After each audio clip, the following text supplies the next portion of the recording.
అనకాపల్లి జిల్లా కోట ఊరట్ల మండలం కైలాసపట్నం ప్రమాద ఘటనలో 8 మంది మృత్యువాత పడిన సంగతి తెలిసిందే. పేలుడు జరిగిన కొద్ది నిమిషాల్లోనే స్పాట్ చేసుకున్నారు అగ్నిమాపక సిబ్బంది. 3 ఫైర్ ఇంజిన్లతో సుమారు 30 మంది రంగంలోకి దిగి ప్రాణాలకు తెగించి రెస్క్యూ చేపట్టారు. సుమారు 8 గంటలు శ్రమించి మంటలను అదుపు చేశారు. ఇక ఫైర్ సిబ్బందితో పాటు 50 మంది పోలీసులు కూడా ఈ ఆపరేషన్లో పాల్గొన్నారు. ఒక పక్క బాణసంచా పేలుళ్లను అదుపులోకి తీసుకొస్తూ మరోపక్క చెల్లాచెదురై పడి ఉన్న మృతదేహాలు, శిథిలాల మధ్య చిక్కుకున్న క్షతగాతులను వెలికితీశారు.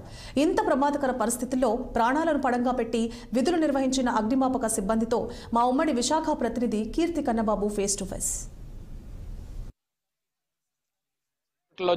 మొత్తానికి కోట ఊరట్లో జరిగినటువంటి ఈ అగ్ని ప్రమాదానికి మొదటి కాలం అయితే ఈ అగ్నిమాపక అధికారులకి అయితే వచ్చింది. వీళ్ళు వచ్చేటప్పటికి ఇక్కడ ఎలాంటి పరిస్థితులు అయితే నెలకొని ఉన్నాయో అడిగి తెలుసుకునే ప్రయత్నం చేద్దాం. సార్ చెప్పండి, ప్రధానంగా మీరు వచ్చే సమయానికి ఇక్కడ ఎలాంటి పరిస్థితులు ఉన్నాయి, ఎంతవరకు కూడా ప్రజల్ని అంటే అక్కడ ఉన్నటువంటి వాళ్ళందరినీ కూడా రక్షించే ప్రయత్నం చేశారు?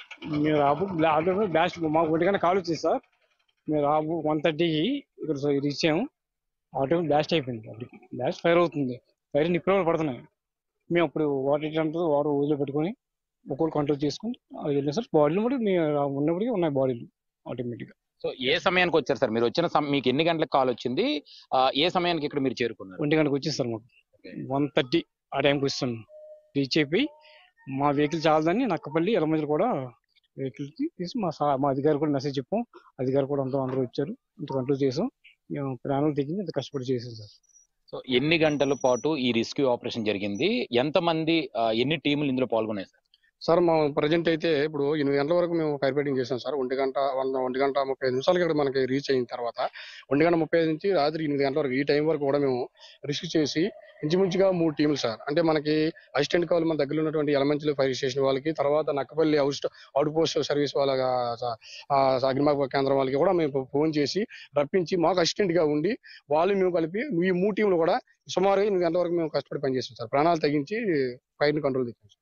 మొత్తానికి ఇక్కడ చూడొచ్చు, ఈ ఫైర్ సేఫ్టీకి సంబంధించినటువంటి నర్సీపట్నం నుంచి ఒక వెహికల్, అలాగే యనమంచిల నుంచి ఒకటి, అడ్రోడ్ నక్కపల్లి దగ్గర నుంచి 3 వెహికల్స్ ఇక్కడికి వచ్చినట్టుగా తెలుస్తుంది. ఈ ప్రమాదానికి సంబంధించినటువంటి తీవ్రతని అదుపులో చేసేందుకు సుమారుగా 8 గంటల పాటు కూడా ఇక్కడ ఉన్నటువంటి ఫైర్ సిబ్బందితో పాటు స్థానికంగా ఉన్నటువంటి పోలీస్ సిబ్బంది కూడా అధిక మొత్తంలో శ్రమించారని చెప్పాలి. ఎందుకంటే ఇక్కడ జరిగినటువంటి ఈ బ్లాస్టింగ్ సుమారుగా ఈ చుట్టుపక్కల ఉన్నటువంటి ప్రాంతాలన్నిటికీ కూడా ఏదైనా భూకంపం సంభవించిందా అనే పరిస్థితికి దారి తీసే విధంగా ఉన్నట్లుగా ఈ శబ్దాలు వచ్చాయి.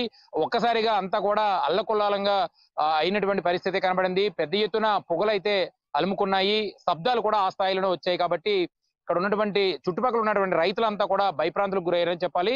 అంతటి ప్రమాదంలో కూడా తన ప్రాణాలను సైతం కూడా తెగించి ఇక్కడ ఉన్నటువంటి ఫైర్ సేఫ్టీ కానీ లేదా ఈ యొక్క నియోజకవర్గానికి సంబంధించినటువంటి పరిధిలో అధికారులు ఎవరైతే ఉన్నారో ఇటు పోలీస్ డిపార్ట్మెంట్ కానీ రెవెన్యూ కానీ అంతే శ్రమించి ఈ తీవ్రతను తగ్గించే ప్రయత్నంగా దిశగా కూడా వీళ్ళంతా అడుగులేశారని చెప్పాలి.